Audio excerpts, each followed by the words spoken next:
चलली सुमित्रा देई हम गौरी पूजब चलल बाबा गरियात गया मिंड पारेन इच्छा लागल चलेली पूनमा देई हम पिंड पारे आ जाए, लड़की के पीछे आ जाए।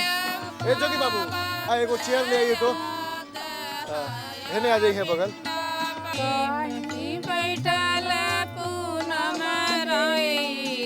बैठी, अबीद करी। बैठल पूनम देई रानी हे भैया भैया भैया करेली गोहार। अरे मौरी लेके आवा हो।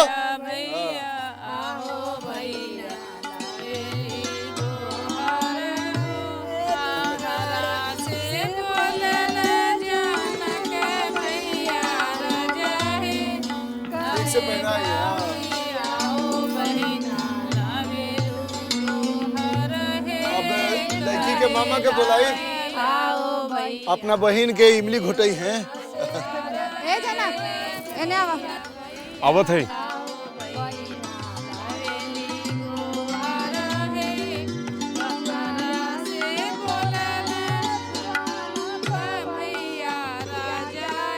बोला क्या करेंगे? आई बहन के साड़ी ओढ़ाई।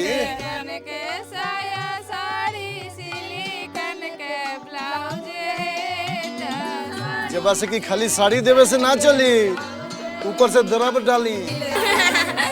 तो देवे पड़ी जी। और कटिए सोचता नहीं। नहीं देता नहीं ना। ला पकड़ा। ई का जनक मामा 100 रुपया से काम ना चली। बहन के 500 रुपया दी निकाल के। अरे बहन के खातिर तो पूरा बैंक हम जमा रखले बानी। ला पकड़ा ही 500 रुपया। अरे यो रखा ले ले हा तो क्या बुझलू तू हमरा भाई के? हां दानवीर करण मंगला पे तो जान भी दे दी। हां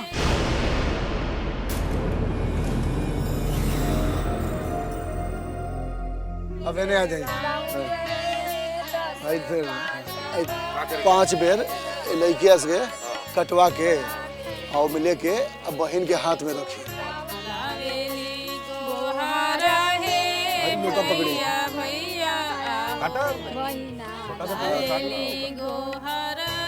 चलिए ऊपर तक फेंक दी। उन्हें फेंकी है।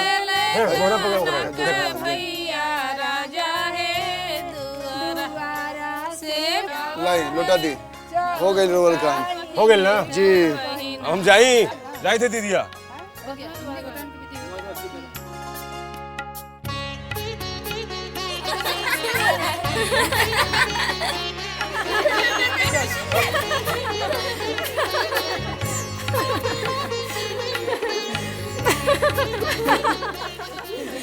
बैठा बैठा अभी तो धीरे अभी तो ब्याह हो जाए फिर हम लोग को छोड़ के चल जाए है ना। अरे अरे अरे सुमित्रा का करता रू? अरे हमार बियाह नहीं खे जे हमरा के सेंट लगावत रू। ला अभियो बियाह करे के शौक लगल बा का? काहे? सौतन चाहते रहो तो बोला, हम अभियो तैयार बानी बियाह खातिर। हां जाई पहले अपन बेटी के ब्याह करी फिर अपन करब। बुड्ढी घोड़ी लाल लगाम। घोड़ी ना घोड़ा। लंगूर कितना बूढ़ हो जाए पलटी मारे ना छोड़ी। लंगूर चाची चाची बारात आ गई। आ गई? अरे स्नेहा तोहर बारात आ गई। हम लोग जाता नहीं तोहर दुल्हा के देखे। तू यहाँ बैठा।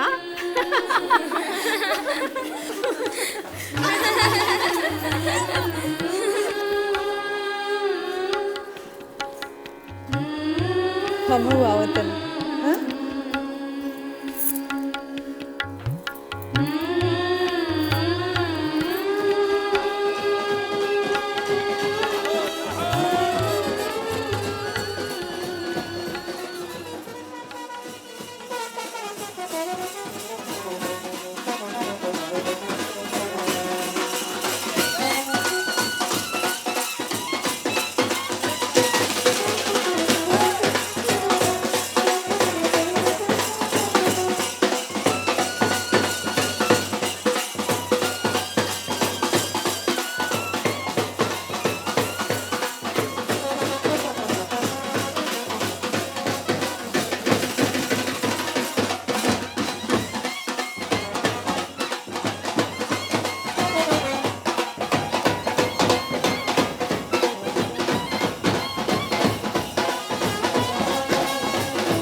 हमार पूजा की तैयारी हो गई बा, सोनी के चल जाओ जयमाल।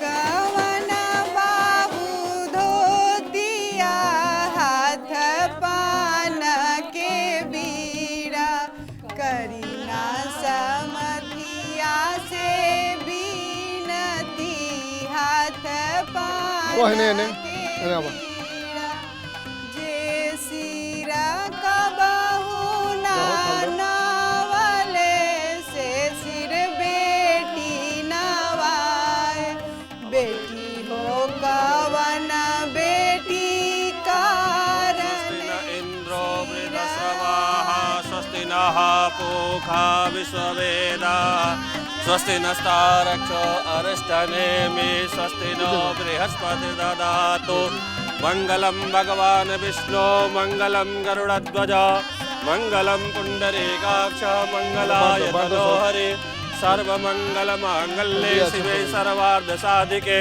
शरण्ये त्र्यंबके गौरी नारायणी नमस्तुते तदेव लग्नं सुदिनं तदेव ताराबलं चंद्रबलं तदेव विद्याबलं तैव बलं तदेव हाथ धर के नीचे उतारी खाली दे देना लो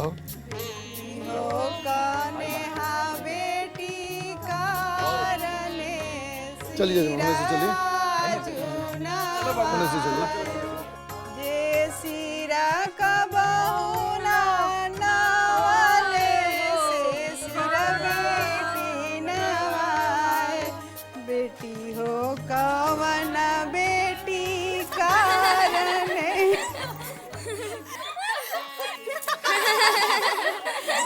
छुट्टी से तैयारी ठीक से हो गई ना? माई लड़का वाला जयमाल करे कहत रहे, जाके लड़का के बाप से कह दी हमने के यहाँ जयमाला ना होखे। बाकी मैं जीजा जी की दोस्त सब बहुत हल्ला करे थे सन ओइजा। अरे हल्ला करे से का होई? उनका कहे से नया नया रीत शुरू हो जाए का? बड़की माई आजकल सब केहू जयमाल करेला। अरे का बात बा? हाँ भाई, उ लड़का वाला जयमाल खातिर जिद करता लो। तो एमे का दिक्कत के बात बा? कर दे लो। कर दो मतलब? हमने क्या ये सब ना चले? ये लोग के चलते अब नया नया रीत शुरू हो जाएगा घर में। ठीक बा, हम लड़का के समझा के आवता नहीं। मान्या के बिहार में भी ऐसे ही डिमांड कैले रहे लोग, पर हम ना मान ली। सिनेमा देख देख के लोग के दिमाग खराब हो गए बा। हम आवता नहीं।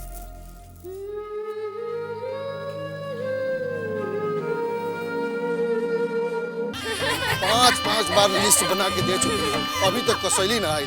ए जोगी बाबू, अरे कसैली मंगवाई। अरे कसैली लिखे आई तो आ जाई। ए जोखू कसैली ले आबो। पंडित जी जी हई आम के पतइयो आ गइल बा। आधा रखवाई। ए जोगी बाबू, अरे धुआं पानी जन्मोत्सव में भेजवाई और लड़का के जल्दी बुलवाई, काहे कि मुहूर्त के टाइम 12 ही बजे तक के बा। चली रउआ कहे से पहले जन्माशा में धुआं पानी लेके चल गइल बा लोग।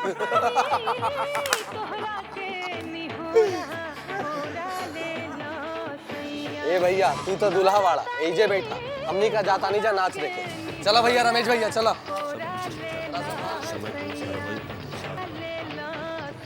बाबूजी धुआं पानी मंजूर करें।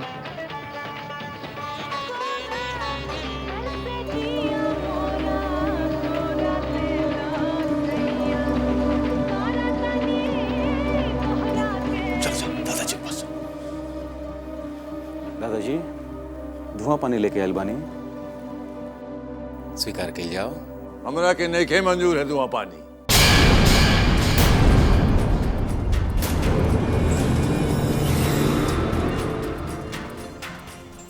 जी हमनी से कोनो गलती हो गई का बाबूजी? नहीं, गलती तो हमने से हो गई बा। अरे लड़का के दान करे के रहा तो गाजा बाजा बारात लेके आवे की का जरूरत रही? मंदिर में दान कर देती।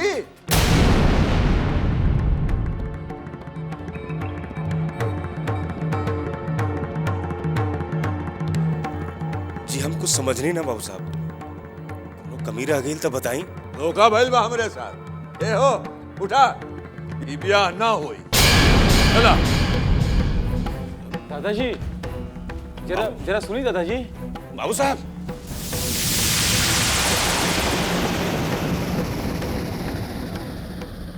बूढ़ो एकदम सनक गई। एक काम करा, तू लोग यहीं रुका, हम जीजा जी के लेकर आवत हैं। चल रे बेटी चल।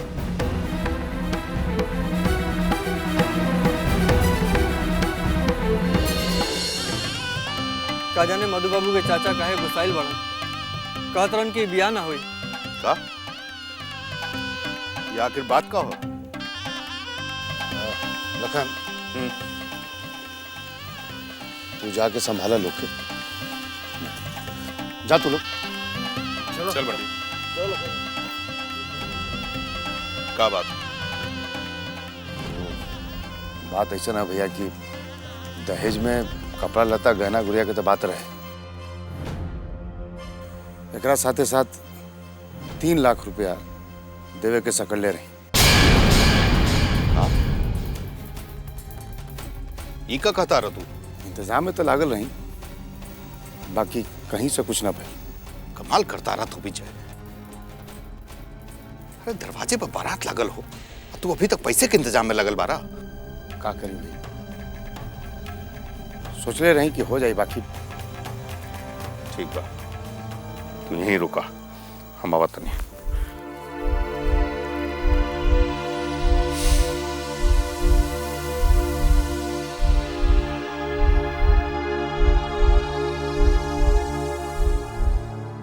देखिए बाबूजी, ऐसे बहरे जाए तो राउर हमरा दोनों के इज्जत खराब हुई। बैठल जाओ। अब बाबूजी शादी ब्याह में तनी ऊंच नीच तो हुई जाला। 3 लाख नकदी के बाद तय हुआ रहा है। मंगनी में हमारे पोते के फसावत चाहत बारा, ई ना होई। चला उठा हो, उठा। तू का ताकत बा? चल मधु, ई ब्याह ना होई। चलो। होगा। अरे छोड़ो। बैठी रहो लोग, हम आवत हैं।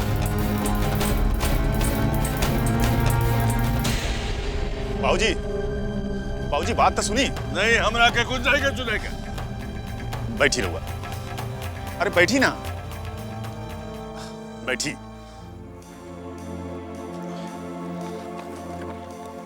देखिए बाबूजी, पैसा कहीं भागल जाता। अरे कहले हैं तो मिल जाए और पैसा।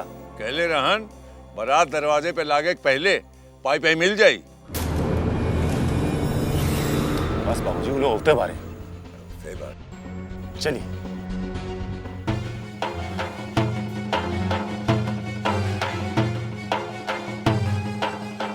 आई चलिए, चलिए बाबूजी अब। आई चलिए चलिए लोग अंदर चल के बैठिए। चलिए जनक अंदर ले चलो।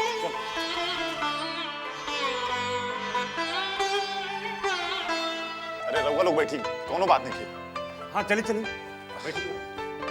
बाबूजी बड़ बुजुर्ग होके ऐसे नाराज होखब तो कैसे चली? ए जनक, हाँ शरबत ले आओ चाचा जी का। ना, हमको कुछ होना चाहिए, बुला लो उनका।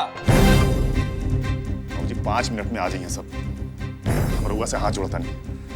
आई बैठी, आई। चलिए बाबूजी 2 मिनट इंतजार करें।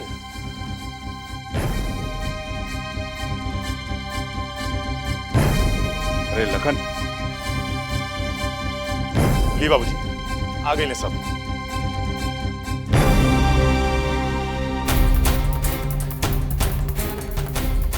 बाबूजी प्रणाम। ये ली।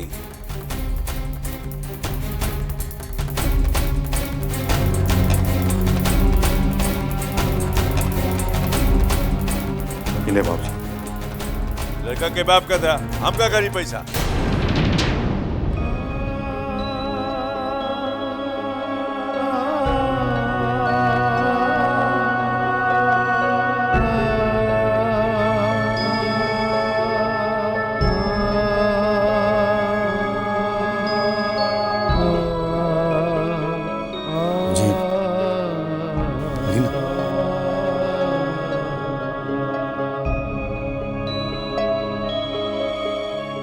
अरे अब तो हमनी के समझाना बन गए नीजा, लेन देन लागले रही। ले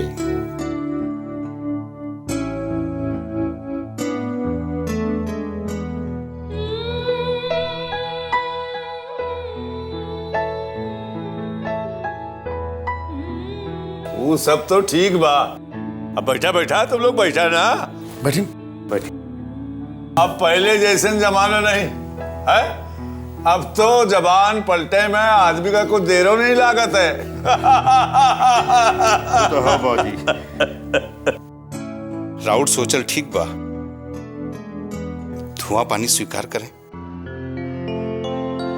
अरे रुद्रा,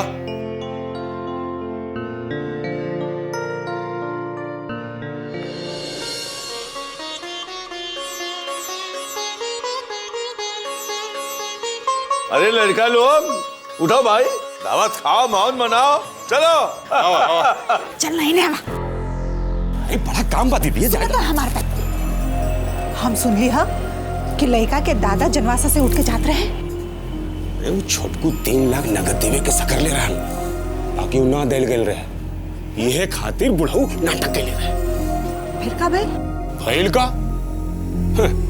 जीजा जी अपना तरफ से जाके नगदी देलन, तब जाके बात बना। अच्छा, तब्बे तोर जीजा जी कुम्मी साथ ले बार हमरा से लुका छुपा के अपन भतीजे के ब्याह पर लुटावत आड़न सा, और हमरा के भनकता ना लागल देरस। ठीक बा, हो जाए दे ब्याह, तब करब हम पक्का हिसाब।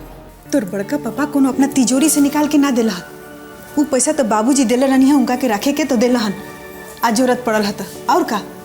एगो बात हमके समझ में नहीं आवत माई, दादाजी वो पैसा बड़का पापा के हाथ में काहे देले, पापा के काहे ना देले? अरे वहाँ के तो तैयार है रानी, बाकी तोर बड़का पापा 1 नंबर के खुरचाली हुआ, सब पैसा लेके रख लेला। अब दुनिया के देखाओ चलिहन कि 5 लाख रुपया देनी होकरा बेटी के बियाह में। छोटकी मालकिन जल्दी जल्दी मरवा पर लेके वाला गुनती करे के लिए आ गइल बा। अच्छा तो चल हम आवत नहीं। ठीक बा, जल्दी आई। तोर पापा तो मिट्टी के माधा हुआ, बाप भाई के आगे आवाजें ना निकले। अब तू देखिए ढिढोरा पीट के कहिया सन कि उनका बेटी के ब्याह में 5 लाख रुपया हमारा लाग गई। अच्छा चल, अब जन होई तो देखल जाई, गुरहाती खाती लेके आओ लाग। चल चलो लोगिन हो, जल्दी चलो, गुरहाती खाती लेके आओ लाग। आ जा।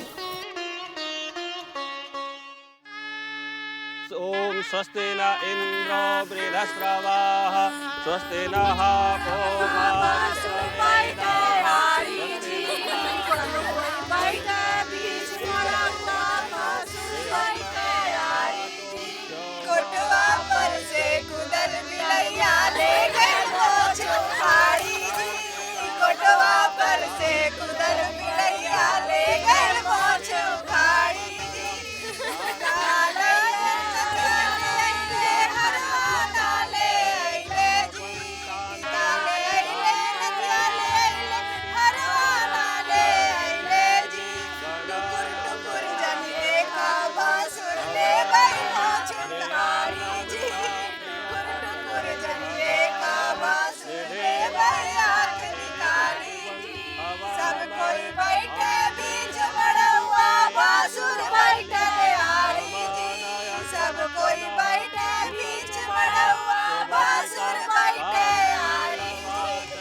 भाई तू चल काहे आइली वहां से?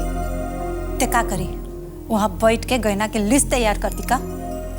देखली ना एकदम नया नया फैशन के गहना चढ़ाइले बड़न सा।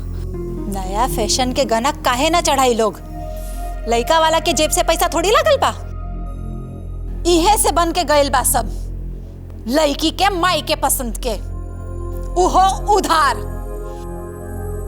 सोनार के पैसा अब तक बाकी बा। जब पैसा न रहे त इतना गहना चढ़ावे के का जरूरत रहे? हमरा के नीचा दिखावे खातिर। हमहू देखत हई कि ई पैसा कैसे चुकावता लोग। काहे पापा बरले बार न तिजोरी खोले वाला झट से खोल के दे दिए। आग लगा दे जो 1 को रुपया देलन त पहले ही 3 लाख रुपया फेंक देले बारन सा। दीदी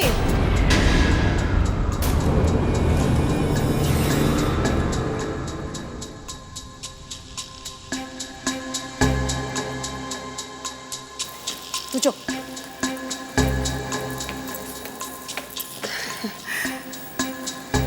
अरे दीदी का भइल, रउआ सुतल काहे बानी? तो का करी, दर्द से माथा फाट जाता। तो कोनो दवाई खा ली, माथ के दर्द ठीक हो जाई। हाय स्नेहा के ससुराल से डाला आइल बा, मान्या खाती भी साड़ी बा में, देख ली। मान्या के दे दा।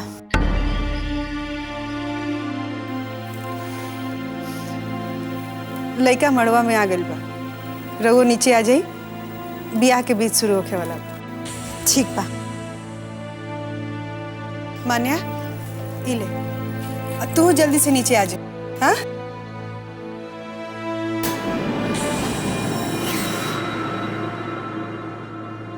रख, देखी तक का आइल बा डाला में। छे, ई साड़ी सास खातिर ई साड़ी आइल बा। ऐसन साड़ी तो हम अपना नौकर चाकर के भी ना दे। खे पहनी ई साड़ी, च जाके लौटा दे, हमरा ना चाहिए।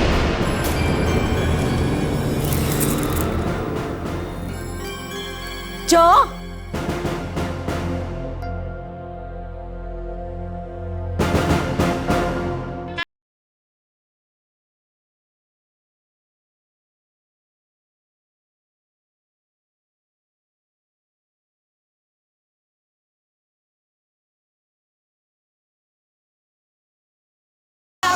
सासू बड़के दामाद तनी सानी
लोटा दाहिने हाथ में ना बाएं हाथ में पकड़ी। पहला बेटी का बियाह करताड़ी, इनके का मालूम है सब विधि के। अरे तो का अपना बियाह में ना देख ले लुका। अरे वो बड़ा केकरा होश रहले चाची। अरे बस जेबासा की जजमानीन देर हो रहा बा, लड़की के बुलाई ना। जी पंडित जी, मान्या कैली जाके स्नेहा के लिया।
ओम गणानान्त्वा गणपति वन्दवामहे प्रियान्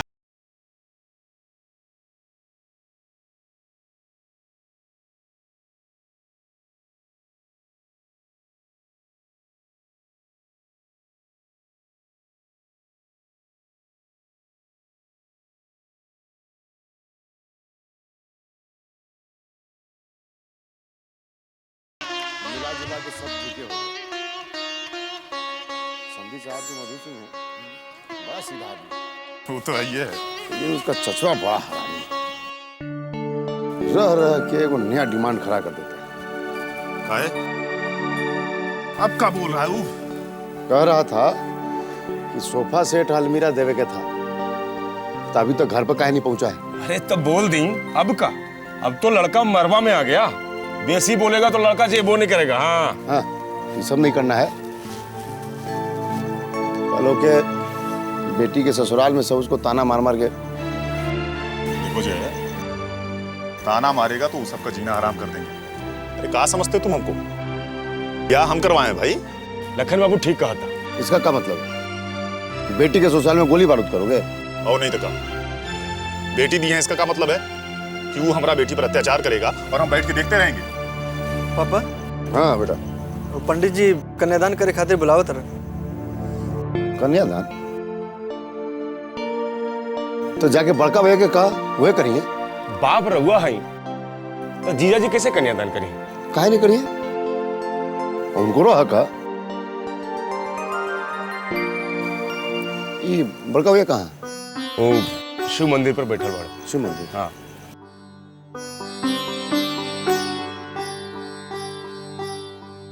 राम लक्ष्मण की जोड़ी है, दोनों सगा भाई। ए जजमान, अरे जल्दी आई ना, समय हो रहल बा। आवत नहीं पंडित जी। आई, कन्यादान के समय हो रहल बा, आई ना कन्यादान करी।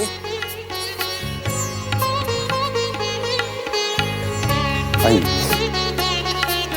भैया।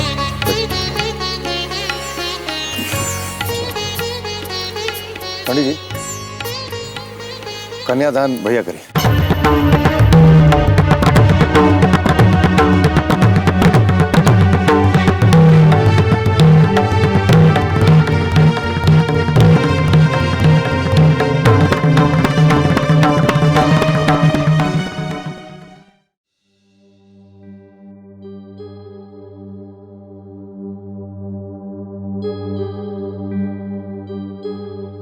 दीदी जी चली ना नीचे मड़वा में, भैया जी बुलाओ तनी। अब इनका के क्या भेल जे हमरा के बुलावा तारे?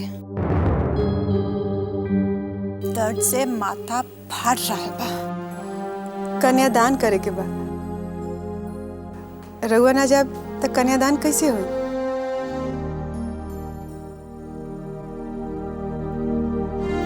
चली ना, सब लोग इंतजार करता। चल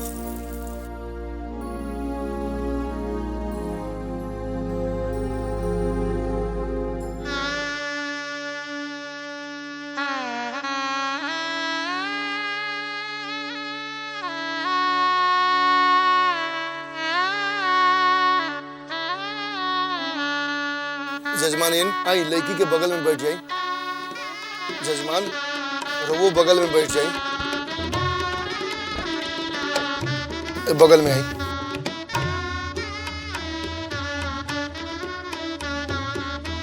हाँ बैठ।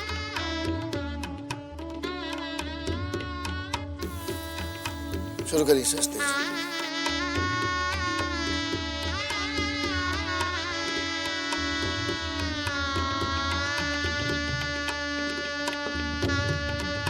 कन्यादान के संकल्प करें।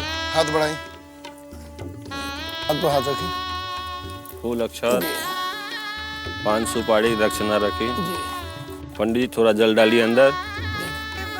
ओम विष्णोर्विष्णोर्विष्णोः विष्णुराज्ञा पुरुषमानस्य श्री श्वेतवारा कल्पे वैवस्वंतरे अष्टाम्बी शततमे कलियुगे कल्पतम चरणे जम्बूद्वीपे भटकंडे भारतवर्षे गंगा तीरे उत्तर प्रदेश अंतर्गत चंदौली नामने ग्रामे मासोत्तमोत्तमे मासे पुण्य पवित्रे मासे शुभे फाल्गुन मासे शुक्ल पक्षे अद्य अष्टम्याम उपरांत नवम्याम तिथो अष्टांग रात्रि वेलायां सभा लग्न मंडप अभ्यंतरे पानी ग्रहण संस्कार अंतर्गतेन कन्यादान संकल्पम अहम करिष्ये।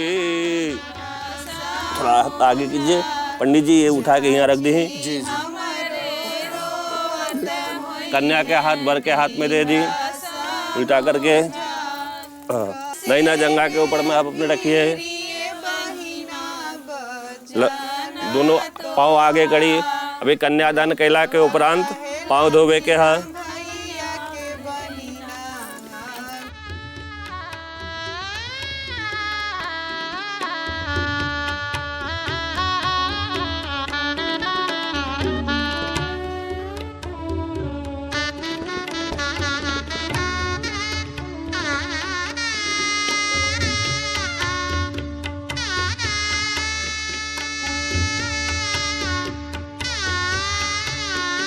चलिए वर कन्या को पूजन कीजिए, पाँव धोइए।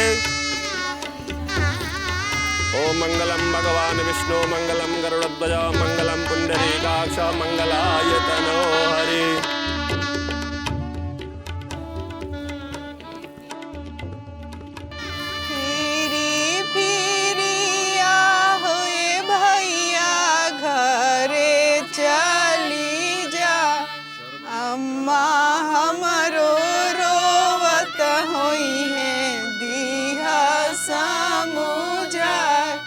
पापा हमरो रोवत होई है दिया समझा कैसे में फिर बहिना बचन तोहार लोगवा कहेला बिना भैया के बहिना अगसर जा लोगवा कहेला बिना भैया के बहिना।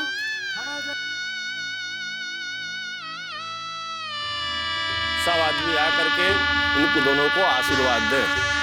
तदेव लगनम सुदिनम तदेव तारावलं चंद्रबलं तदेव विद्याबलं तैव बलं तदेव लक्ष्मीपतिं ते दिव्य स्मरामि। कन्यादान का संकल्प पूर्ण भइल।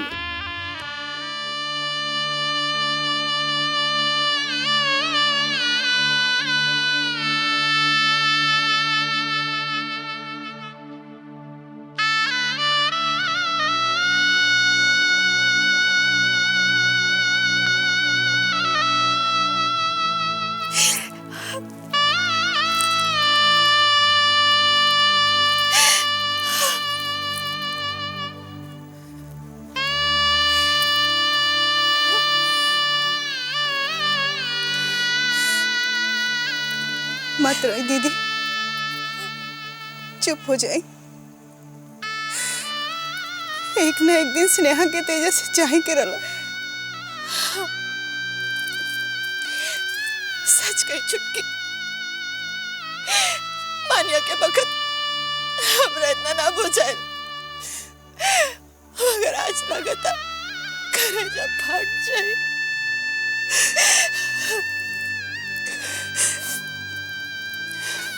अच्छा चल, लावा मेरा ही के समय हो गल बा। आई चली तो जो जाके भेंट करवावा। हम आवता नहीं जो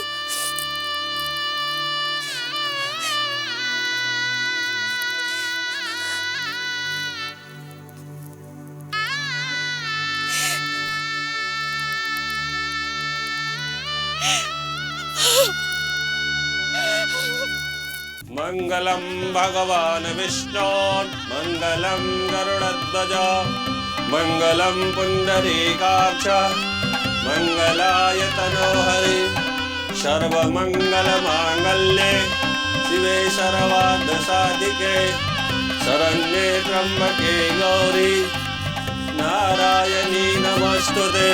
जे तीर्थानि प्रचरन्ते शुक्रहस्तानि खङ्गिनः एकागुंसहस्रयोजने वदन्वानि तन्मसे।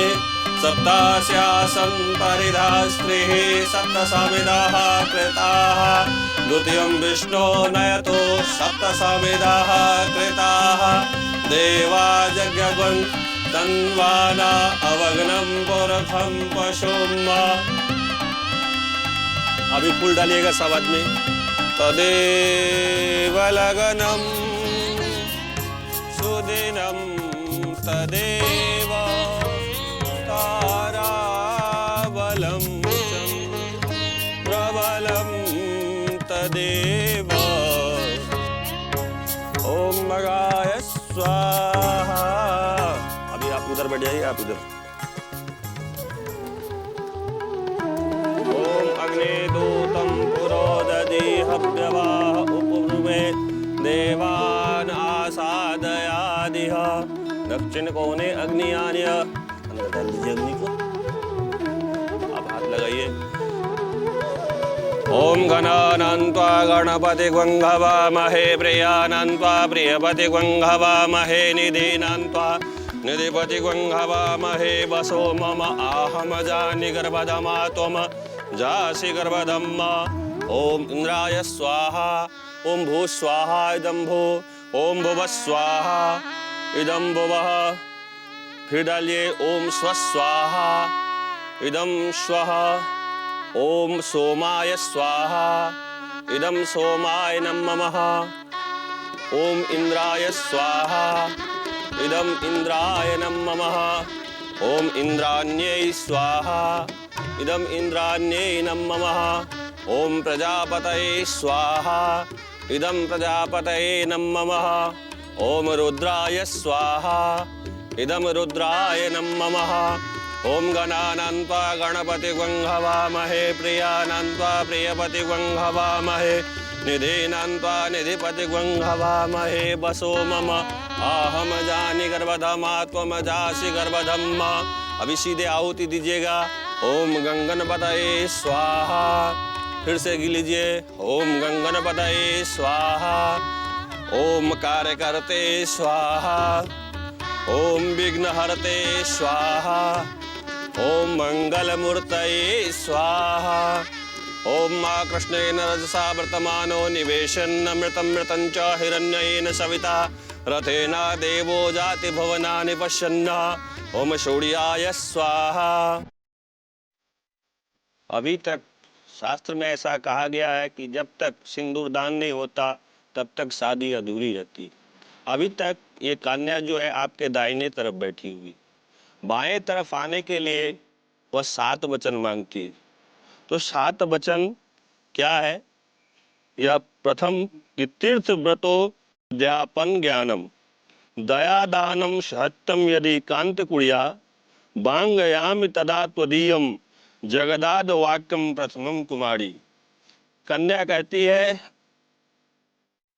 कि हे स्वामी, तीर्थ व्रत उद्यापन यज्ञ दान आदि सभी कार्य यदि आप मेरे साथ करोगे तो मैं आपके बाएं भाग में आऊंगा। दूसरा कि यदि आप हविष्य अन्न देकर देवताओं को अर्थात हवन यज्ञादि करके देवताओं को और कव्य दे करके पितरों की पूजा करोगे तो मेरे साथ आप करोगे तो मैं बाएं की तरफ आऊंगी। तीसरा वचन कि परिवार के पालन पोषण रक्षा करोगे तो मैं आपके बाएं तरफ आऊंगी। लेकिन आज से आपका कर्तव्य है कि आप प्रतिदिन यदि समय से घर से निकलो और समय से घर पे आओ। इस तरह से आप यदि वचन देते हो तो मैं आपके बाएं तरफ आऊंगी। चौथा, आज से मेरी रक्षा करना, मेरा भरण पोषण करना, मेरी जो भी चीज की आवश्यकता होती है उसी पूर्ति करना, यह आपका कर्तव्य है। इसका यदि आप मुझे वचन देते हो तो मैं आपके बाएं तरफ में आती हूँ। पांचवा, देवालय बाग बावड़ी आदि बनवाकर पूजा करें तो मैं आपके बाएं तरफ आऊंगी। और छठा, व्यापार के लिए बाहर जा करके बहुत सा धन अर्जन करके और कमा करके लाएंगे तो मैं आपके बाएं तरफ आऊंगी। और सातवां सबसे अंतिम वचन, आज से आपका ये फर्ज बनता है, जब आपने मुझे ग्रहण किया है तो आज जो कुछ भी जो देखोगे वो मुझे ही देखोगे, दूसरे पराई स्त्री के ऊपर में आप उस तरह से नजर नहीं करोगे। इस तरह से आप वचन दो तो मैं आपके बाएं तरफ आऊंगी। तो इस तरह आपको एक बार ये वचन देना पड़ेगा कि स्वस्ति, आप बोलिए स्वस्ति, स्वस्ति। तो जिस तरह से आपने कन्या ने 7 वचन मांगा उसी तरह से शास्त्र का नियम है। अब वर जो है वो 5 वचन मांगता है। वो 5 वचन क्या है? वर कहता है कि क्रीड़ा शरीर संस्कारम समाजोत्सव दर्शनम हास्यम परिगृहे यानम तज्जेत प्रेषित भर्तका। अर्थात वर कहता है कि जब मैं घर पे रहूं तब तुम क्रीड़ा अमोद प्रमोद करो, शरीर में उबटन लगाओ, तेल लगाओ, सामाजिक उत्सवों में देवताओं का दर्शन करो और पराए घर जाओ। पर जब मैं न घर पर रहूं, परदेश में रहूं तो इन सब बातों से मुंह मोड़ लेना। दूसरा, विष्णु अग्नि ब्राह्मण स्वजातीय भाई बंधु और 5 में ध्रुव तारा अग्नि ब्राह्मण, ये सब के सामने में आपको मैं ग्रहण किया है। यह सब साक्षी है। हमारे चित्त के अनुसार रहना और चित्त के अनुसार का उल्लंघन नहीं करना। जो कुछ भी कहूँ उसे सदा अपने हृदय में धारण करना। इस प्रकार से यह नियम पालन करना।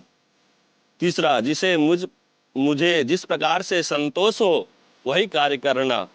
शादी के बाद स्त्री को अपने मैके में भी जाना हो तो पति की आज्ञा के बिना नहीं जाना चाहिए। इस तरह से चौथा वचन है कि हे प्रतिव्रता धर्म करने वाली, मेरी आज्ञा का पालन करना होगा। और 5वां, बिना पत्नी के गृहस्थ आश्रम धर्म का पालन नहीं हो सकता, अतः तुम मेरे विश्वास पात्र बनो, अब मेरे वामांगी बनो। इस तरह से लड़का 5 वचन मांग करके कन्या स्वस्ति कहती है और उसके बाद में वह बाएं की तरफ में जाती है।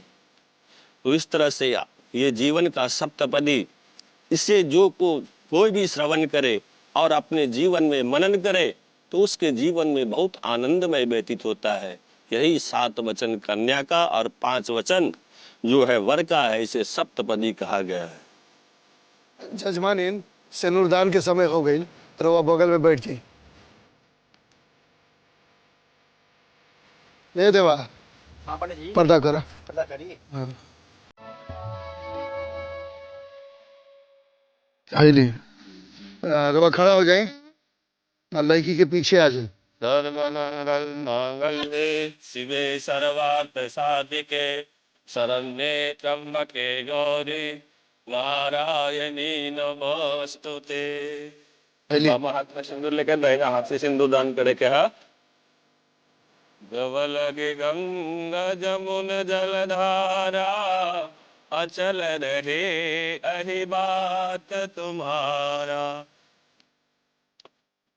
सर्वमंगल मांगल्ये शिवे सर्वार्थ साधिके शरण्ये त्र्यंबके गौरी नारायणी नमोस्तुते। वो आप अपना स्थान पर बैठ गए। जी। अब सौभाग्यवती स्त्री से सिंदूरदान करवाई।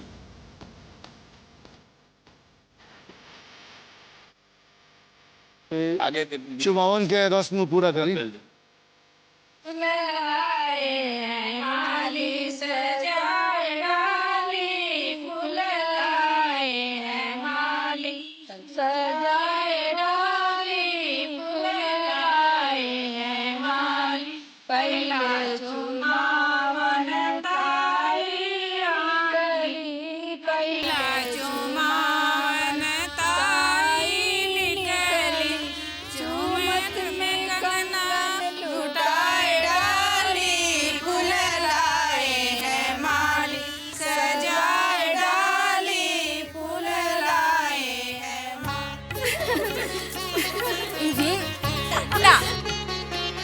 नेक न मिली कोहबर में जाके न मिली मेहमान। दीदी के इतना मत सतावा, नेक निकाला नेक। अरे लेके आइल बानी मेहमान। जल्दी। इका 100 रुपए से काम न चली, 1000 रुपए चाहिए। मान्या मेहमान के तंग मत करो बेटा। अरे रउआ बीच में मत बोली छोटी माँ, जीजा साली के बीच का मामला। तो मौसी देख के भेजले हुई तब दे। अच्छा भेजले बड़ी। राव रास्ता क्लियर बा। रास्ता क्लियर हो गए।